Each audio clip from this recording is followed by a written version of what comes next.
No, there are lots of people who does not support Putin. Putin loses his rating very, very, very fast. But he is trying to make people think that he has a high rating. What he does?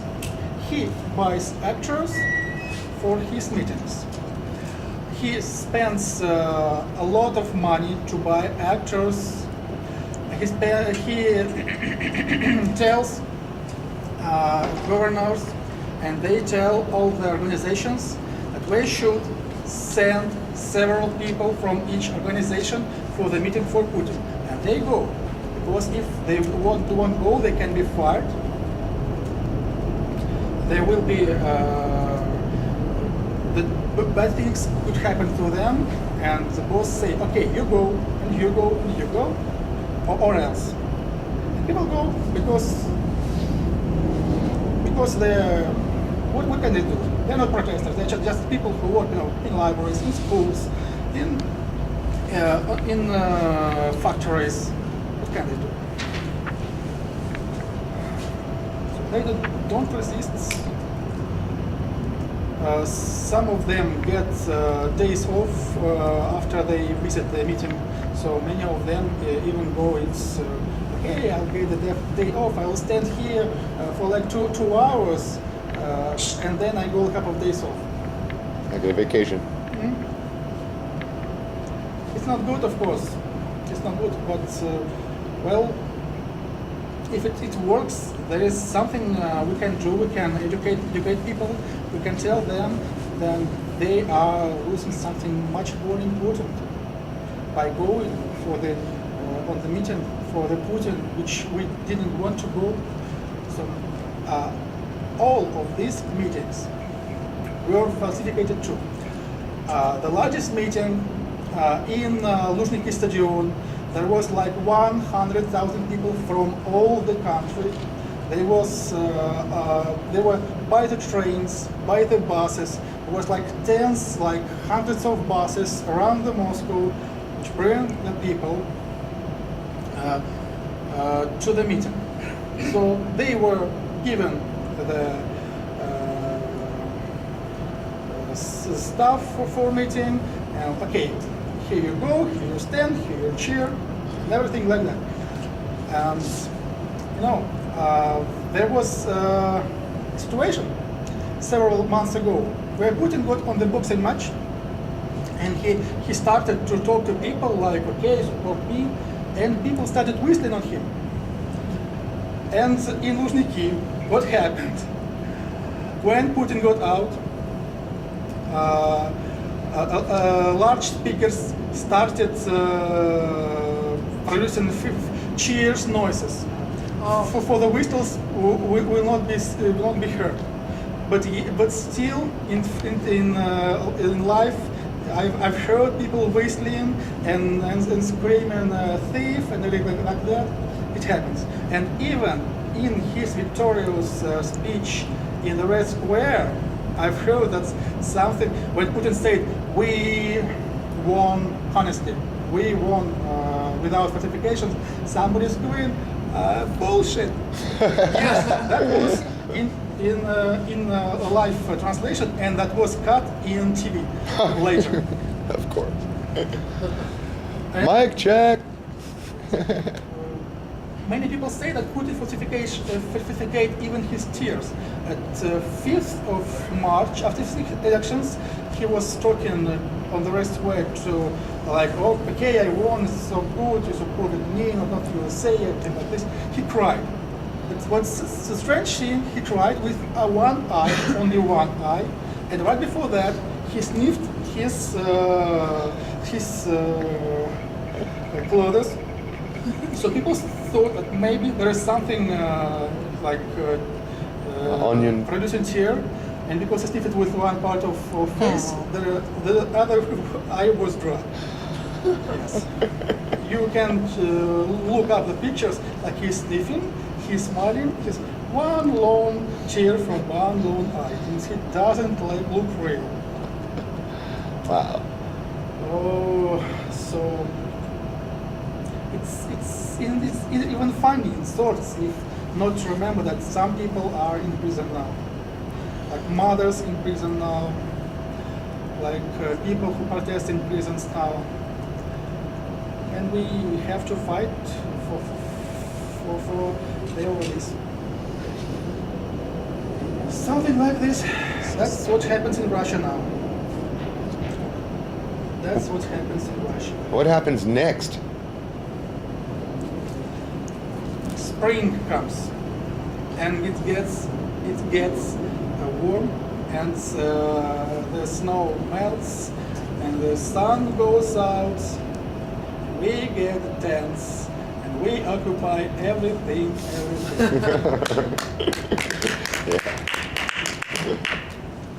There are plans for occupying, there are plans for propaganda, there are plans for telling people the truth about Putin, about how he steals money, about how he protects groups and thieves. There are a lot of shocking information about that, but people don't know that. Many people don't know that because they watch TV, and TV says, don't listen to everything. It's America, it's all lie. Obey Putin. That's what they say. Mm-hmm. And yet, there are ways to make people know the truth. Like you. Yes, like me, like Kirill Mikhailov, like other protesters from all around the country. There are many of us, and I think soon we will take active actions, and we already are taking them. Excellent. Well, that's what's happening. It's such an honor to hear you talk. Thank you. I think it's honor is all mine because I didn't know that there is a organization of occupiers in Las Vegas, and suddenly you're here and I'm here and we talk, and I learned a lot about what's happening in the USA too. And many things are very, very, very. Something I didn't really like, because in Russia many people think that Americans are rich, America is free, and America is going to rule the world. Because if America can summon this hundreds of thousands of protesters, they might be very rich on Moscow streets. And suddenly I come here and I know that there are a lot of problems with freedom, with American constitutions, with American amendments. That's something not good. And maybe that's why Putin and Obama are such close friends. Yes, they are very close friends. Because recently I learned that there are plans to build a military NATO base in the center of Russia. This is something outrageous. How can you build the superpowers military base on your own territory? I think if Russia would start building some military base somewhere in Omaha or Massachusetts, that will be frowned upon. Yeah. Yes. So we plan to protest about this too. Information came in the February. After that, when Putin understood that this is something not good before elections, he said, okay, there won't be a base. But after elections, in our parliament, they started talks about that NATO base again. And I think it will be built if we don't, if we let it happen. It will be built. And that tells a lot about whose people man. Because Putin says these evil Americans, they buy protesters, they pay them money, things like that. But I think, why pay money to protesters if you can pay money to Russian government, and then they already have power, they do everything for money. because Russian government is corrupt from top to bottom, through and through. It corrupts to the stage where economy stops working, where nothing can be done, nothing can be built, everything will be stolen. That's the main problem in Russia right now, because whatever money Putin sends on Olympics, on building, on everything, they all get stolen. Nothing gets done. People steal money like there is no tomorrow. And this. Can I ask a question? I was late, so I'm sorry if this is redundant. Why are you in the States? How did that come about? What are you doing while you're here? I'm here for press tour. I work on a gaming magazine in Romania. I'm here for. I went to Irvine, California to see the new add-on for the game World of Warcraft, Beasts of Pandaria. I can't tell anything about that because I have a non-disclosure agreement. But I think on Monday I will make an article about that. Look for it Monday. I don't like you. Well, yes, I'm a journalist, and when I learned that it will be in California, it will be in Irvine, I said, why not visit Las Vegas after that? Because the famous trip to Las Vegas with Dr. Gonzo and his attorney, it was He's 100 yeah, there were journalists too. 100 times. Yeah, maybe see the Las Vegas, the places, the Baker Bar store, the circus, and the hotel when he went in with thousands of cops. I liked the movie. I like the way Johnny Depp acts. So I decided to visit Las Vegas. I can tell you two things about that right now. The carousel bar in the movie was just a set built for it. The real carousel bar is much smaller. The hotel you're speaking of, the Mint Hotel, is now Binion's on Fremont Street. You'll see the mint green neon, but that's about all that's left of it. So there's 2 points for you to see. Okay. Yeah, take him on a tour. See the city tomorrow. Take him on a tour tomorrow. We can get him some methamphetamine or adrenochrome. No. Just a disclaimer: I do not take drugs. I never do either. Only beer. Only beer. Are you Does it going count? to any other occupies or cities? No, I'm a journalist. I work as a journalist. For last 10 years, I work as a gaming journalist because when Putin came to power, the journalism ceased to exist. It's very hard to be a journalist. You can be killed, you can be beaten if you don't write about. If you write what you, if you do the journalist work. Of course, some of them who call themselves journalists, but they work for Putin, for his power. He may even get wealthy. But the real journalists are in danger, always in danger in Russia. Many of them died. Many of them got beaten. And many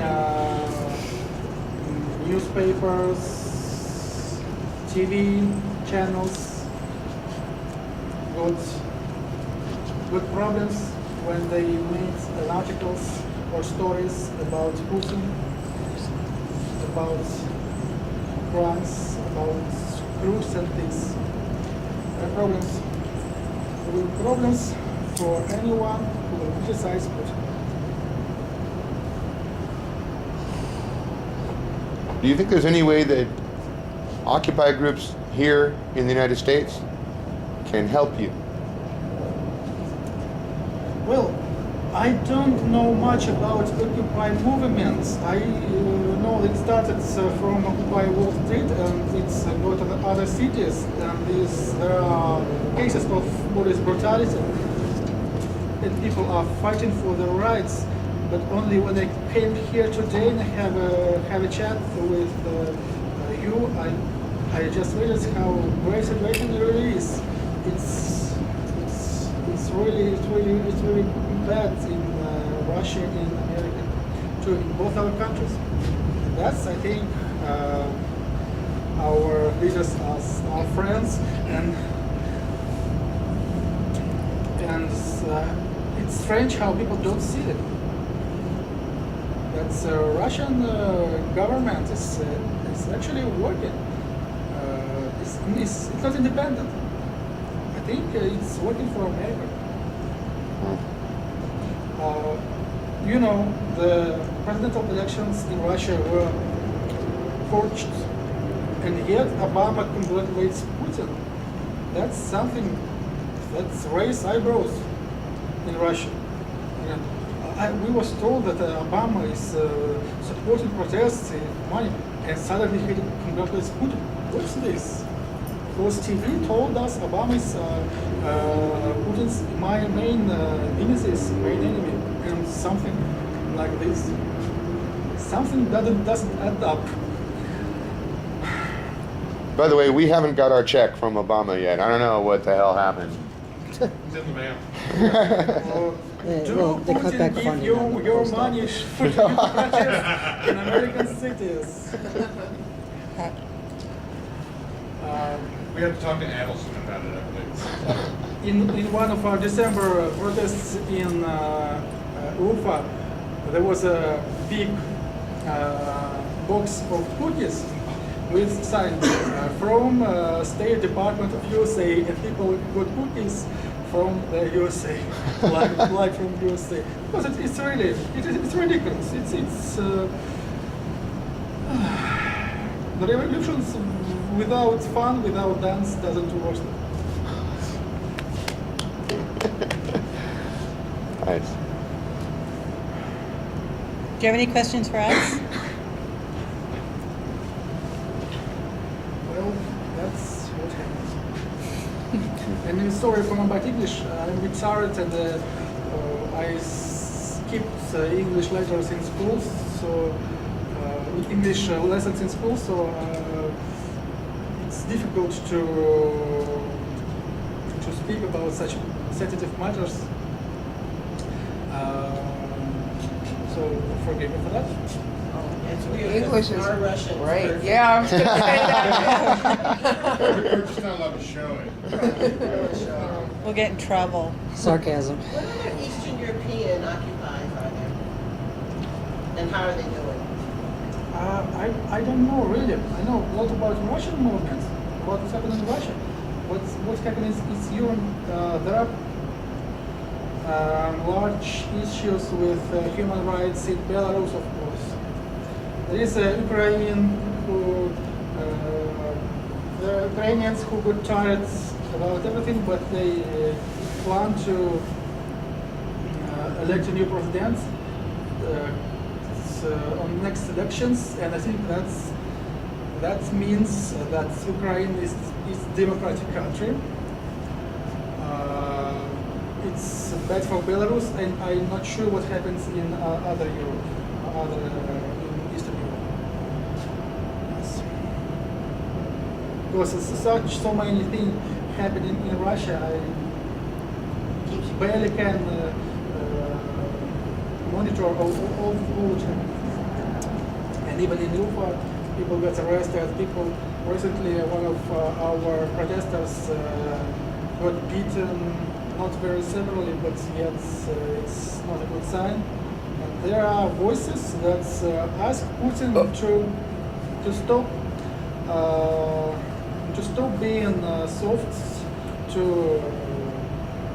arrest everyone, shoot everyone, and make a call again. That's a bit scary too, because you can never ignore such voices. It's always a bad sign. if there are people who want to kill you, this is nothing about it to be taken life. Like this. Something like this. A lot of us here, we connect with at least the rank and file of the police, and we understand that they're part of the 99%, right? They're not the ones making the decisions, they're the ones enforcing the decisions. Mm-hmm. And when you speak with a lot of police officers on the side, off the record, they actually agree with Occupy. Same with us. Yes?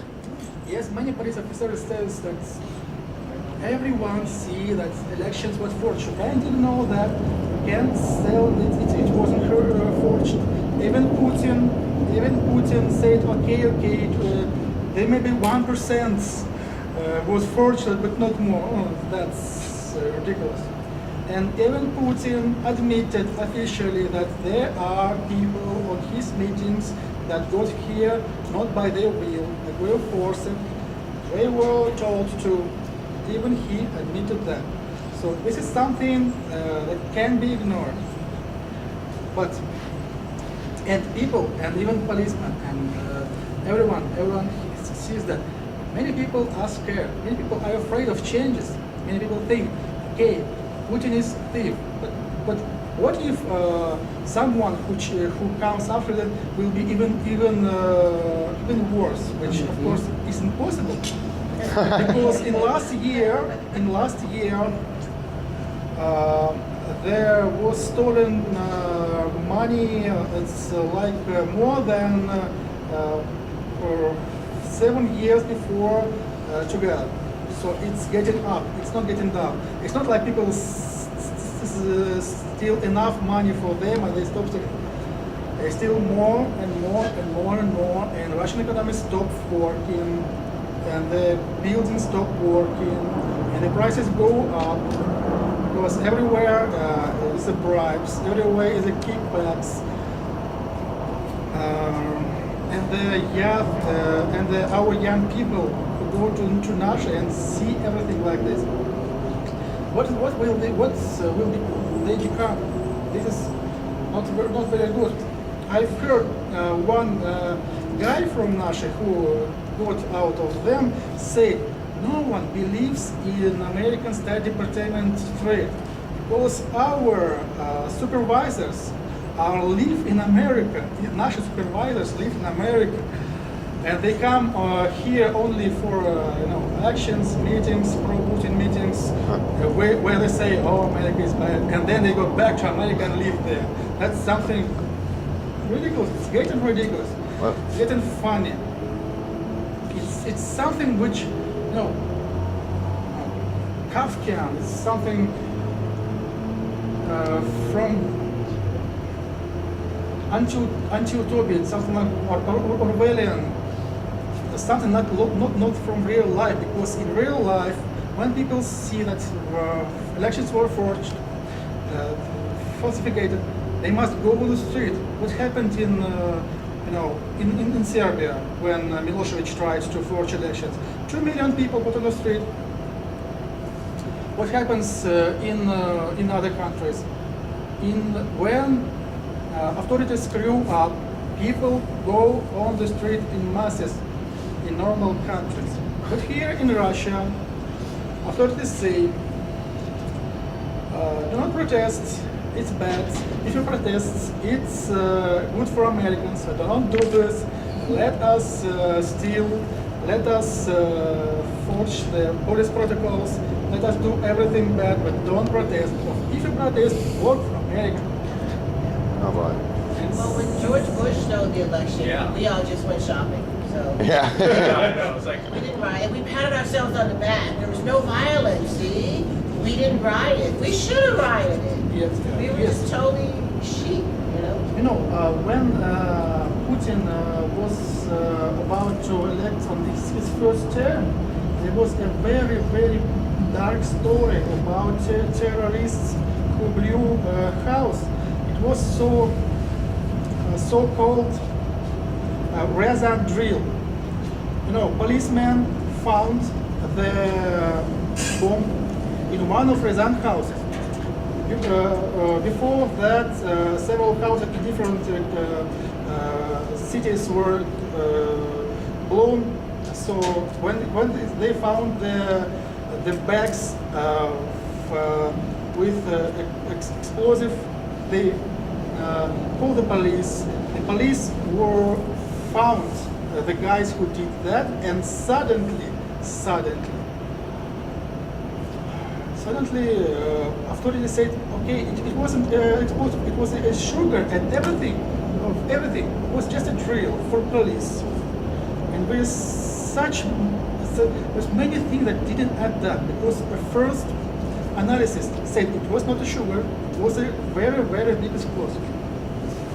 And at first, even Putin said that the terrorist acts have been thwarted.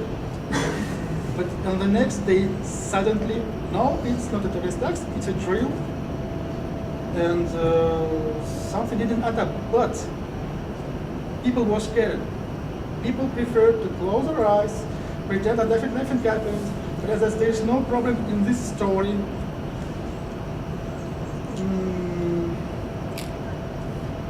Maybe because that's some idea that Putin's guys explode houses to make it seems like there is terrorist threat. Maybe it was too unbearable for most people. They had high hopes on Putin, and they were ready to close their eyes in case of for a false feeling of being protected. They were afraid. Like that guy said from before Vendetta. I know he was afraid. But the real problem is not in the problem is we need to educate people. It's people to go on the street to protest, and this is started to pay off because there are so many things that we didn't let happen because we protested. In March, when police grabbed the people on Pushkin Square, next day people were released because the authorities were afraid of escalating protests. Now it's like a draw. It's like a draw. If they do something, we react strongly and swiftly. And they say, okay, just go free. It's we don't want. It's not worth the trouble. And yet there are people who are in prison now, and yet we continue our fighting. It's like the girls who were singing in a church. They were singing a song for Mother God, make Putin go, and they got arrested, and now they facing a charge that can lead to 7 or 5 years in prison, and they have little children of that mother. What they did? They're singing about Putin. This is something we should do about that. And the guys from Kazan who killed arrested policeman with a bottle of with an empty bottle, they are now in home arrest, and I'm not sure. I don't think that they will be punished for that. The authorities will wait until people forget about that, and they will let him go on parole, something like that. And it started not yesterday. It started a lot of time ago. There was a situation where one guy was killed on the Moscow streets, was shot in the head by a traumatic pistol by some guys from Caucasus. And at first, police didn't react because police is afraid of Caucasian crime. And Russian nationalists went to the streets in thousands, and they forced police to arrest the guy who shot the guy, just like that. And now he's in prison. So we can do things if we are united. That's the most important lesson we learned in past months, in past days. We are not helpless. We can do a lot, and that's